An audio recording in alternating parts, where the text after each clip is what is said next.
And so for the next speaker, I'd like to bring to the stage a gentleman that has some very important things to say about the American Indian. And if we don't learn from them, then we won't learn anything. Ladies and gentlemen, Mr. Russel Means.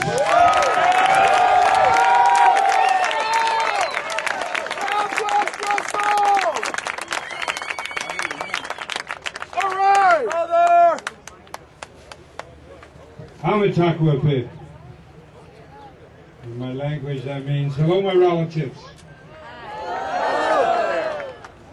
We understand all the sacred colors of the human race and how holy they are. To introduce really what I'm all about and what the Republic of Lakota is all about, I want to invite up a singer to open up my talk, Chris Williams. He has a special song for you. I'd like him to come up. Oh, here he is.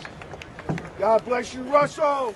Well, as most of you know about the Republic of Lakota, and those that don't, last December 17th, the freedom-loving and freedom-seeking Lakota withdrew legally and lawfully from our treaties with the United States of America.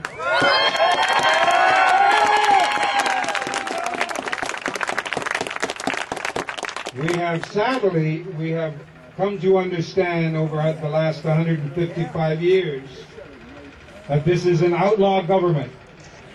And it has been just a few short years after we signed the treaties that they asked for. Now, what we have done both internationally and nationally is legal and lawful under Article 6 of the United States Constitution and under the Vienna Convention on the Law of Treaties, which the United States of America is signatory to and bound to, according to international law. Now, this is a non-violent, totally non-violent movement of freedom. We understand we have over 60 million acres of land in a 5-state area of South, North Dakota, Montana, Wyoming, and Nebraska. And what we are trying to do in our part of the world, even with the foreign governments that's now in our country, we want to preserve the rural way of life of America, because that's been the backbone of freedom since this was born. This nation was born.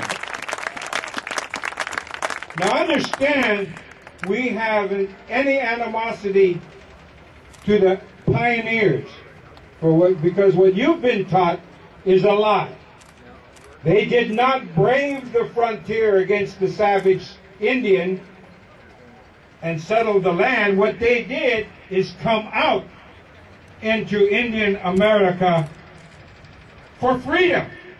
You do not take your family and your wife into a place of danger. It doesn't happen anywhere in the world or in the history of the human race. So consequently, it's just natural sense when you move out into the frontier, it was the safest place in America and the freest place in America. And guess what's happened with the Republic of Lakota since December?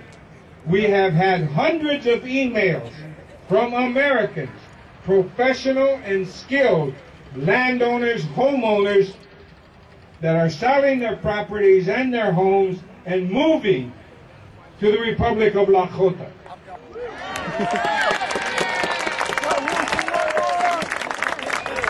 Our Attorney General is here. There's Jerry Collette. He has completely moved out, or he's in the process of moving out. He's our Attorney General from Asheville, North Carolina.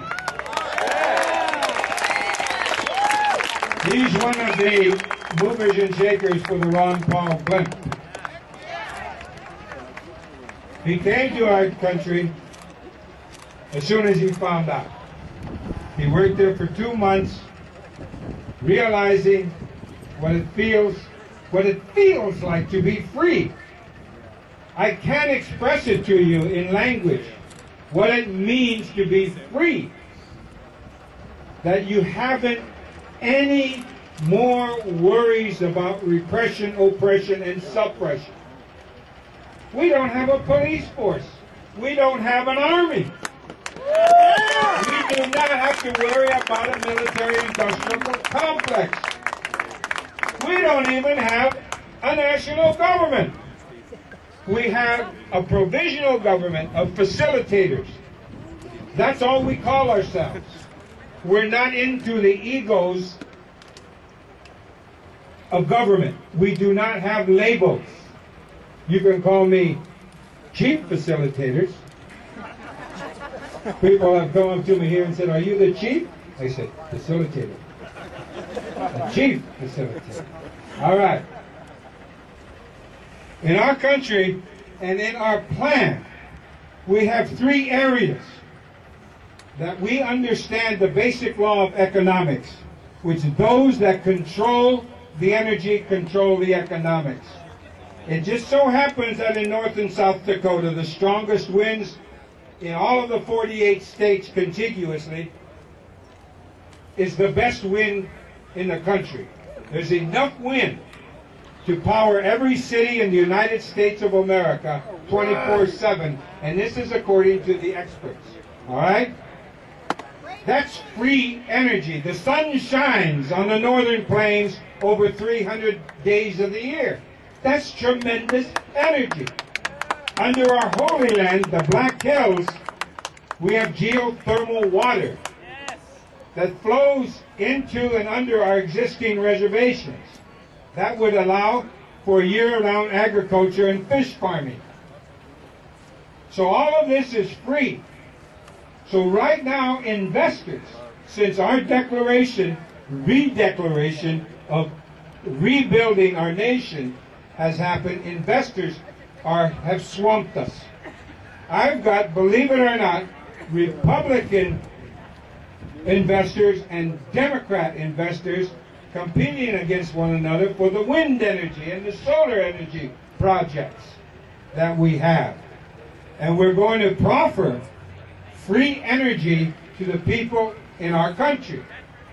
That will ensure eventually that even the Neanderthals of my own people and the white people who live in the 5-state area, former 5-state area, will eventually come around to true freedom. Now, as you know, that corn ethanol lie is what has upped the ante 250% of the value of farmland.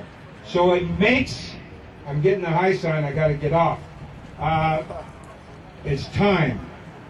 Time, I guess, for the end of freedom, at least as far as my speech is concerned. But what I'm saying to you now is that we want to preserve the lands that the family farmers have. The family farmers and family ranchers are in the way of progress. And what's happening now is they're selling their land and the corporations are buying it up. So we want to stop that. Rural America is dying, especially in the West. And consequently, the economics is being controlled by the bankers, as you well know. So the true essence of freedom, and then we have the health issue, we have the educational strategy, and we have the political strategy. Please, if you want to know about the Republic of Lakota.com, that's where you go. For our political strategy, please go to RusselMeansFreedom.com. Russell Means Freedom. We have that strategy we need your help in politically taking over our area. We have to educate the Indian and the non-Indian to burst the bonds of colonialism. So I thank you for your kind listening. I'm sorry I took up too much time.